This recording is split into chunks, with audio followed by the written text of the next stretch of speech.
Hello and welcome to the Mirrored Muse podcast.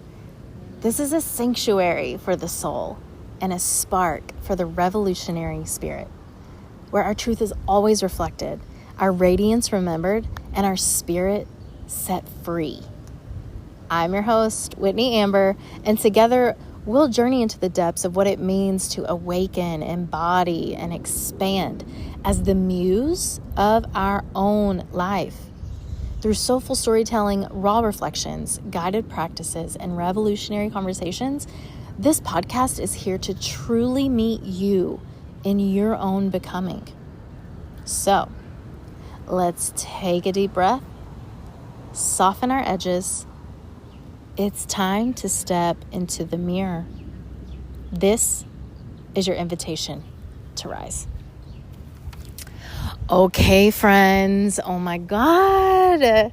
Episode 3 is here today.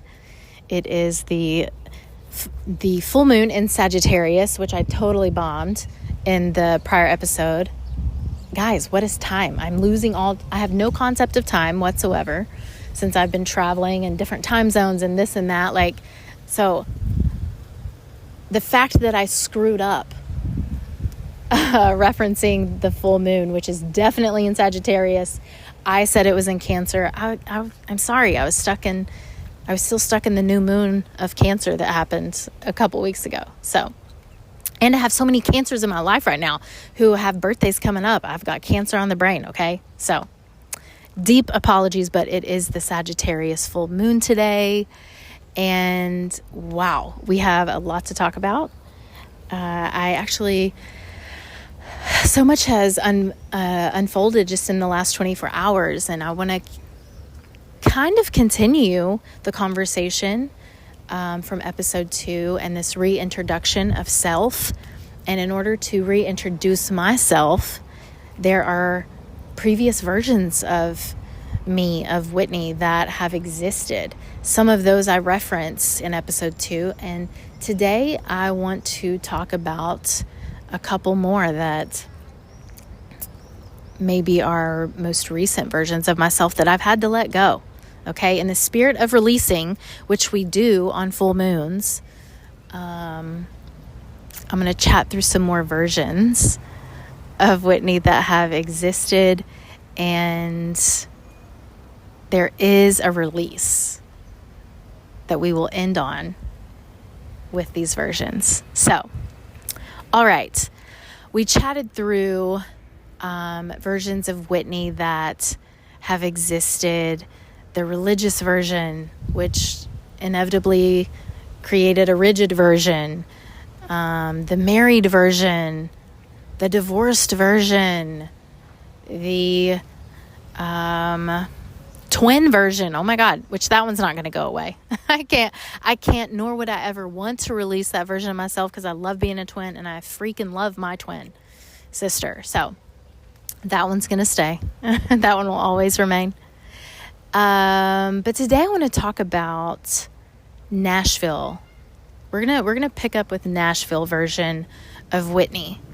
And Nashville version of Whitney, gosh, that began in 2015.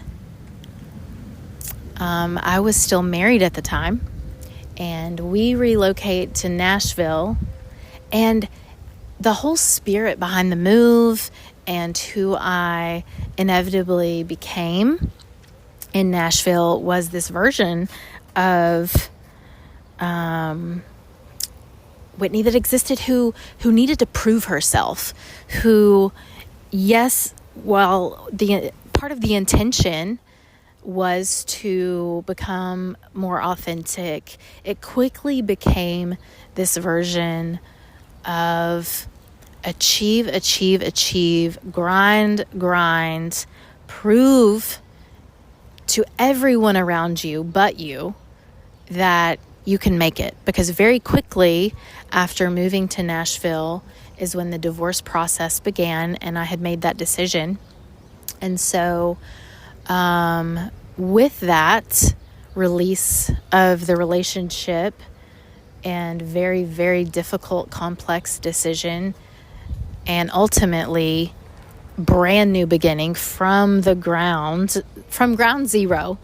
And I'm not proud of this, but in that rebuilding of self, and after being in that relationship, I just have to note the beautiful beat being dropped in the background, because your girl loves to dance, okay? So thank you, universe, for delivering the beats and the soundtrack of today's episode.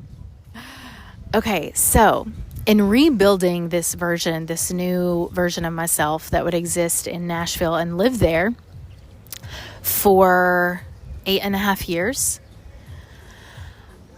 I'm not proud of the fact that the version that quickly followed leaving the relationship, which I think happens very often collectively, friends, right? Like, let me speak to the ladies right now. We come from generations of women who say you need a man, but you can't trust him. And when we carry that generational collective energy as women, that has shown up most prominently in a way that says, I don't need no man. I'm going to be, what was it they called it? A boss babe. I'm going to be out here grinding. I'm going to make my own money. That way I don't need to depend on anybody. I'm so independent. INDEPENDENT. Oh, I know what that means. And it was not a fun process. It really fed my ego. But that's who I became in Nashville as I began working 2 jobs and going back to grad school. Yeah, it was perform. Whitney, perform for everyone around you. Prove to them that you're going to be fine. And not only are you going to be fine, you're going to be more than fine. And so, yeah. Cool, got the degree. Cool, got the consulting job. I was becoming quote unquote successful by everyone else's standards but my own. That was the predominant spirit and energy of Nashville wit, okay? Now, as I was preparing for my move to San Diego, which was the plan, quote unquote plan, I was preparing to move long-term to San Diego, made many visits. My job, the consulting job, was going to sustain that move. I was super jazzed about it. I had one friend in the area and he was jazzed about it. And then my best friend in Chicago, Dee, my home girl, my angel in this lifetime, was like, hey, why don't you just bop to Chicago? Let's hang out. We haven't, caught up or seen each other in a very long time since we had met in Nashville. And I was like, okay, sure. It just kind of happened and unfolded, and the universe had a whole plan for us. But this matters because that invitation created Chicago Whitney. Now, what's interesting is Chicago Whitney came about in August of 2024 and remained until I left the States on March 9th or 10th. I can't remember at this point. But so it was a very, very recent version of myself that existed. And the whole spirit of Whitney, or Chicago Whitney, was very transient. Not this, but not this and not that. Just here, kind of very, very middle miss, if you will.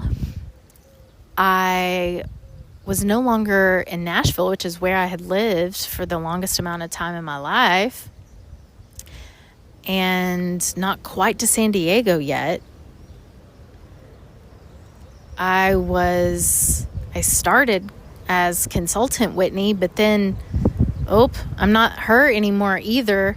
I don't even know what the next quote-unquote career move is, right? Because in America, we're so driven on what are we doing in our career? Who are we? It's this box that we live in, this title that we wear. And I was like, shoot, well, I'm not consultant Whitney anymore. I don't know who the next Whitney is. So I'm just kind of here, figuring it out, learning how to receive. I don't know, learning how to be a woman. Learning how to be a woman in her feminine energy, not her masculine energy. So I wasn't this anymore, but I definitely was. I wasn't that. I'm just kind of here figuring it out. And I will tell you what a beautiful version Chicago Whitney was. But what's really fascinating is here it's only June. And I let go of that version of Chicago Whitney in March physically as I got on the plane and headed to Bali. And friends, what's really interesting is right now in this moment, I no longer resonate with Chicago Whitney. I don't remember what it's like to be her, really. I don't. And that's the beauty of evolution. That's the beauty of being authentically aligned. That is the beauty and the reward of being able to know, to feel, and to make the next right move. And for me, I can't know, definitely can't feel what that next right move is without being in tune and attuned to my intuition. And as all of this is unfolding, I realize, and what has just unfolded in the last not even 24 hours, is knowing, feeling into what my next right move will be as far as travel, which has just naturally unfolded. And things can naturally unfold and flow when we're living in alignment. And for me, getting into this alignment, friends, I fully realize is the most dramatic unfolding, like the most dramatic. But it doesn't always have to be that way. And it isn't always that way. It really isn't. It can be so significantly simple. We just have to know how to listen, how to turn up the volume of our own voice and turn down the volume of all the million distractions and variations of noise in the world. And, as I was being called to start sharing and using my voice, you better believe the number one voice in my head was saying, Whitney, what are you doing? Like, why would you add to the noise? What do you think you have to share with the world in creating another podcast? You're just going to add to the noise. Who do you think you are? Why do you think you're that special? Ego, friends. That is a little glimpse and reflection of my ego, okay? And the things that she had to very quickly say about this knowing, this intuitive knowing of my next right step, which was using my voice and creating the podcast. And I bring this up because intuition is so important. It creates alignment. And also there is a version of me, of Whitney, that existed for many, many years, who I would hear the prompts, I would feel the deep gut sensation that's like, nope, leave, don't go, or do this. My body has always been communicating with me, but I never would listen to it. And that's the difference. That's the difference. And so the minute we start to attune and really listen to our authority. I don't know if you guys are familiar with human design, but my authority is sacral. So I get deep, deep, deep gut yeses and gut nos. So I like to live from a space now of a full body yes. And that full body yes is directly tied to just the next right step. And that takes all the pressure off of tomorrow, definitely next week. And it allows me to sit on this park bench surrounded by falling purple flower petals and speak truth and share love into the end of my phone to you. It allows me to be so present and aligned in my purpose. That feels liberating. And so I share this in hopes that for those of you who may be living from a place of anxiety and just fear of, what the hell is going on in my life? I thought I'd be here, but I'm actually there. And I had all this timeline living in my head of where I would be, what I would achieve, the family I would have or create. And all of that looks so different. Or maybe it looks spot on and you're so fulfilled and satisfied. Or maybe all of that, all those boxes you've checked and you're not satisfied. There's a lot of variations of pace, right? And my right now and your right now looks very different, and that's okay. We're all over the place, as we should be. But when we focus on just the next right step, and we listen to what our body, wherever that authority lives in your body, when we start to listen to that, that's where the power lies. That's where our purpose lies. That's where true presence lies. So, with all of these versions, Chicago Whitney being the most recent, I'm not even ready to touch on Bali version of Whitney. I'm still processing all of that. But I do want to talk about, after the most recent Chicago Whitney version, I want to talk about this version of me that completely negated her intuition. The most important voice that will ever exist in our lifetime. It's our intuition. And it's also called a million different things. I think in the Christian world, folks call it the Holy Spirit. But whatever you want to call it, it's this deep knowing, this guidance, this internal guidance system that holds the keys to all the wisdom we need to navigate our lifetime and our purpose. I promise I won't say you. Let me make it about me, okay? In my experience, the only decisions I've ever regretted are the ones where I didn't listen to my intuition. Every single time I've listened to my intuition, I've definitely never regretted it. And it's always unlocked some element of liberation, some element of love, whether it's self-love, love for and or from another, always.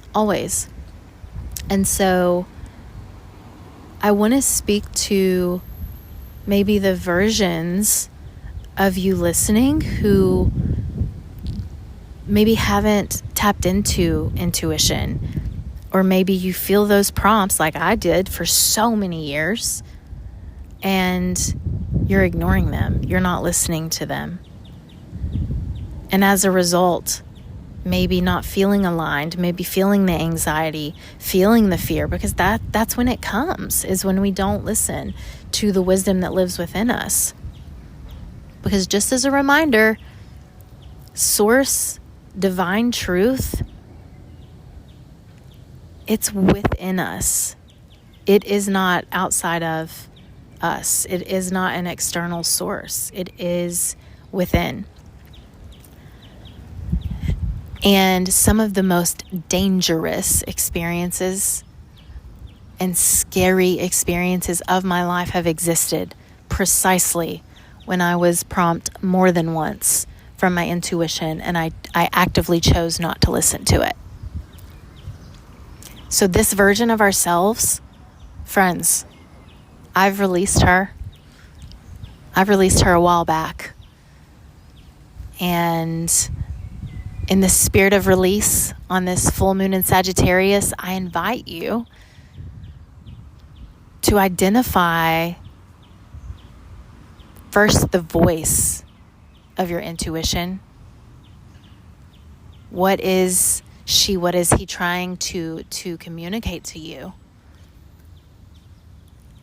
And let's release collectively this version of ourselves that isn't listening. I invite you to turn down the noise, the distractions, and just, maybe it's for 5 minutes, maybe it's for 10 minutes a day, just sitting with yourself.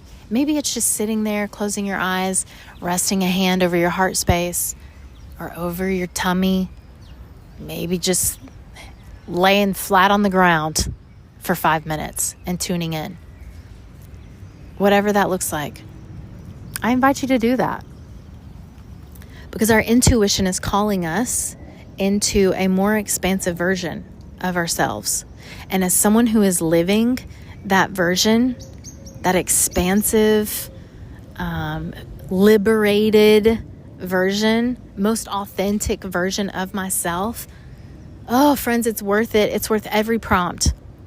And let me just give you a peep, a little glimpse into my mirror, okay? And the most dramatic things that my team of light and intuition angels have prompted me to do in order to be here now in this moment with you sharing.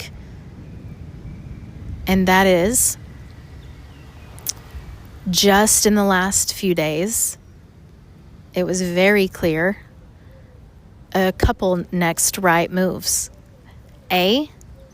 That was donating all the clothes that have been stored in the closet of my best friend Dee in Chicago, who graciously let me share time and be held by her hands physically, her heart emotionally, her home, in the true fashion of love. It was very clear, Whitney, donate all of them, all the clothes in the closet, except for 7 dresses.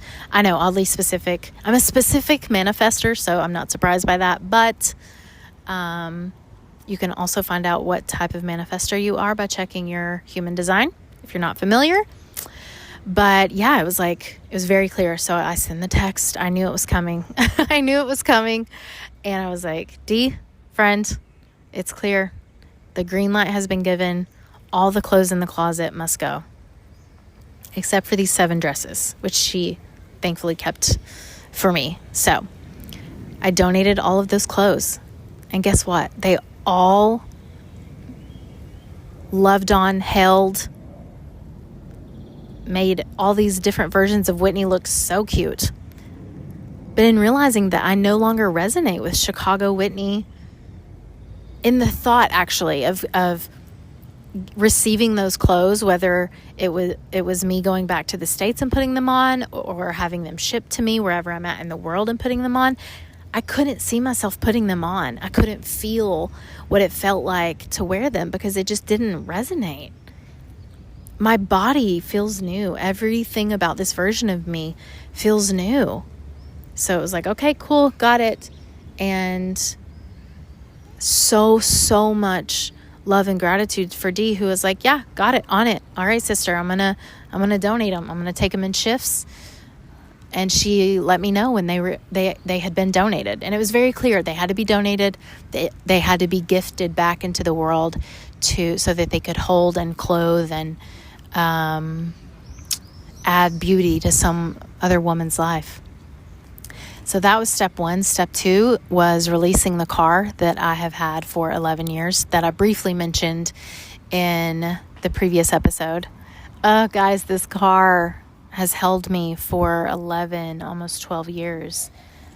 The longest of any relationship in my entire life, that's for sure. She has known me and seen me at my worst, at my best up until this point, or at my best up until March. And she has protected me truly for 11 years. No issues, no nothing. The only fender bender we got into was with a boy named Josiah who had just moved to Nashville from San Diego, which was a clear prompt for the universe that was guiding me to San Diego. So, yeah, this car it sounds so silly, but she has been very significant in my life. And as a loving gift from my first mother-in-law, this car has carried the energy of protection and fierce love and gratitude and beauty, safety that I had always felt from my first mother-in-law and for her. Absolutely, absolutely. And so it was very clear, all right, you need to release the car. And so that is actively happening. Also, what has unfolded is, all right, the next right move is check with your mom and sister, see if they will make the drive to Chicago to retrieve the final few bins of belongings that you have in Chicago. It's time to bring them, quote unquote, to your first home, which is back into my small town in Jamestown. And so I've been coordinating that just over the last few hours with my mom and my sister, who are going to go retrieve those and bring those back home. It's so beautiful how life works and the timing of it, and especially around full moons. And I didn't start attuning to the moon cycle until about, it's only been 2 years ago is when I started. And once that starts, you just can't unsee how the energy shifts and moves, and how our bodies physically and energetically, emotionally, ebb and flow with the cycle of the moon, especially us ladies. And so those are glimpses into some of my next right moves that my intuition has very clearly communicated to me. Last but not least, my next destination of travel I thought was going to be Italy. But turns out it's looking like it's going to be France. I think that's my ultimate next right move. So these next right moves, friends, are prompted from our intuition. And it's such a beautiful thing because we hold the keys to our own wisdom. It's not external sources. Just a reminder. This wisdom lives within us. Not just me, not just you, but each of us. We have one job, and that's to tune in and to listen to them. So if you're new on this journey of tapping into intuition and listening to the intuition, turning down the external distractions and noises, I would love to hear from you.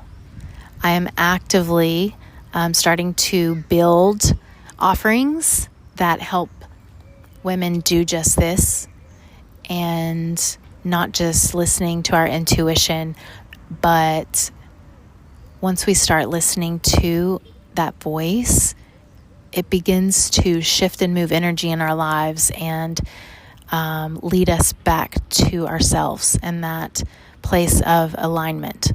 For those of you who follow me on Instagram, You see angel numbers almost every day. And I know how obnoxious to some of you it is to see those posts, but it's a little bit of evidence, a little bit of an illustration in my own life of how alignment shows up.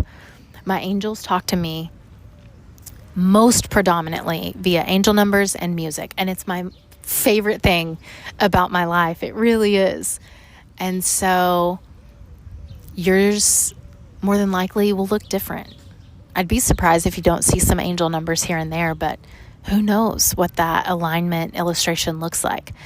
But you're never going to know until you tap into the voice of your own intuition. So if you need help doing that, I would love to hear from you. Send me a quick DM on Instagram, and we can talk about what those sessions can look like as I'm actively building a program and offerings that can help you navigate. So there's that. And just to recap, the versions of Whitney, the one who didn't listen to her intuition and got into some scary, unsafe, silly circumstances. Nashville wit who thought she had to grind her ass off and achieve to prove to herself and everyone around her, mostly everyone around her, and those that she was trying to impress, that she was worthy because of what she achieved, which was so not true. She now knows. But that version existed. The version of her who said she don't need no man. She can do it on her own. Newsflash. I can do a lot of things on my own. But living my most expansive life comes with love. And it comes with a partner. And it comes with me knowing what my lane is. And that is to be in my feminine energy. Creating, using my voice. And living in joy. But that version of Whitney, that INDEPEND, ENT, oh, I know what that means, and it ain't fun. It's not what it's all cracked up to be. Oh, that version. Yep, she existed. And Chicago wit, who was just hanging by a thread. Didn't know what was next, but felt every mile that she had just transitioned to in a new state, leaving her own home state, which was the only other place she had lived.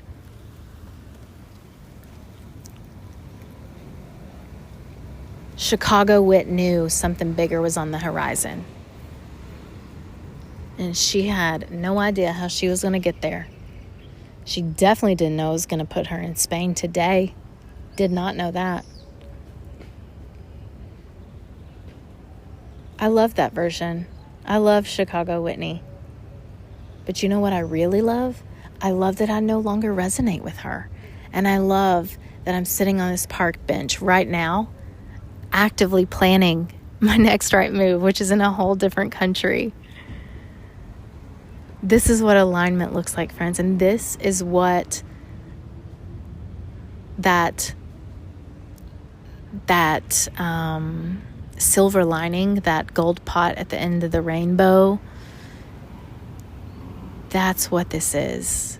It's what it feels like to release those versions of ourselves that no longer resonate. And I cannot, in this episode and this conversation with you, without letting you know that it is not easy to release those versions. Because in order to release, we have to identify.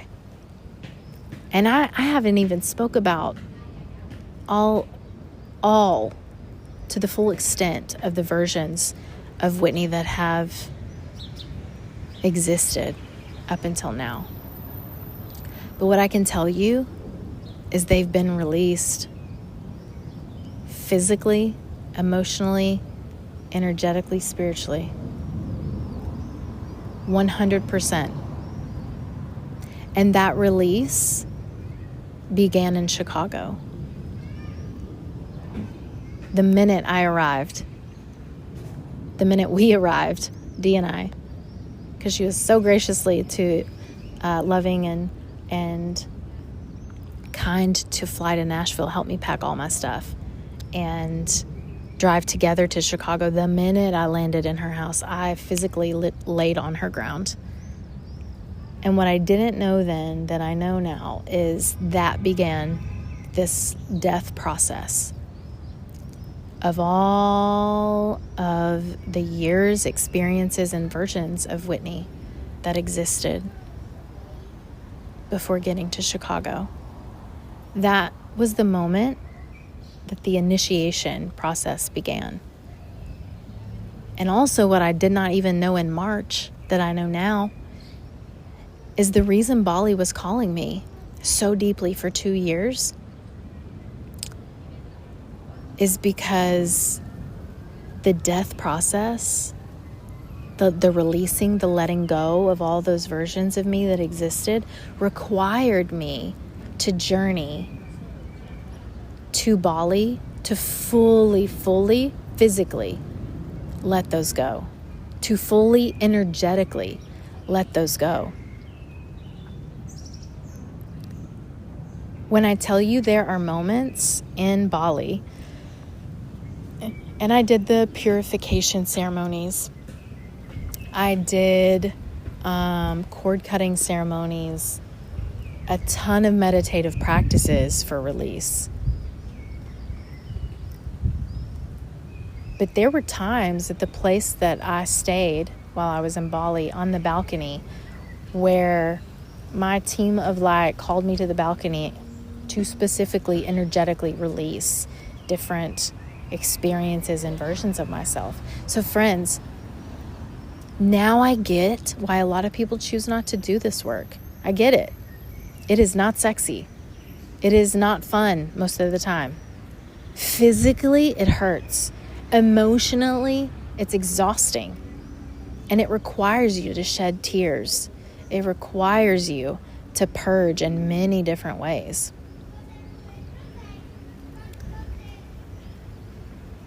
But to now be experiencing the level of alignment and liberation that I'm experiencing right now, I promise you it's worth it. I promise you. So with all the love in my heart, when I landed in Barcelona, Spain, I began running a very high fever at 103 Fahrenheit for 3 days. And was very, very, very sick in a brand new country where I obviously don't speak Spanish yet. So I don't speak the language. Everything is different. The hair dryers, the plugs, like electrical plugs, the groceries, everything, guys, everything was so different. I'm so far from my family and I'm experiencing this deep sickness. And while, yes, I was physically sick, what I knew to my core is it was an energetic release. I felt it. I knew it. And my body was telling me, or reminding me, rather, of the weight I've carried. Physically, emotionally. And I've always felt in I shouldn't say always, but in the last 2 years, I've felt deeply to my core that I carried weight that showed up physically on my body, but that might be more emotional and energetic in nature. And right now, that's physically proving to be true in Spain, as I haven't weighed myself, but I definitely feel like I have lost at least 12, if not 15 pounds. All from the release of these versions of Whitney who have existed up until just, a week or two ago. So friends, what I would ask you to do is, in the spirit of this beautiful full moon in Sagittarius, think of an area of your life that you're experiencing stagnation. Is that in work? Is that in love, relationships, financial aspects? Where is this stagnation of energy living right now in your life? And once you identify that, what is at least one material item that you possess that reflects this area of your life that you're experiencing stagnation? And how can you release this item? There's an energy to release. And when we release things, it doesn't have to be, doing the most and in the most dramatic way, such as I've been prompted to do, and getting rid of everything. So we can start small. And remember, sometimes small can be simple, and the simple can be very significant. So how can you release at least one item that reflects the area of life that you're now experiencing stagnation in? Is it by trashing it? What is your intuition telling you? Listen to that. Is it by, disposing it in the trash? Is it by gifting it to someone? Is it by donating it? Is it by releasing it? If it's a natural element, is it by releasing it back to the earth or to the water or in the fire? That is my challenge. That is my ask this week. And as you release this material item or items, think about the version of yourself that either purchased it or received it, created it. It's still in the spirit of episode 2, right? In the sense that all of these versions exist and they're beautiful. But there comes this moment in time where that version of us no longer resonates, and we decide to evolve. So let's evolve. Let's expand.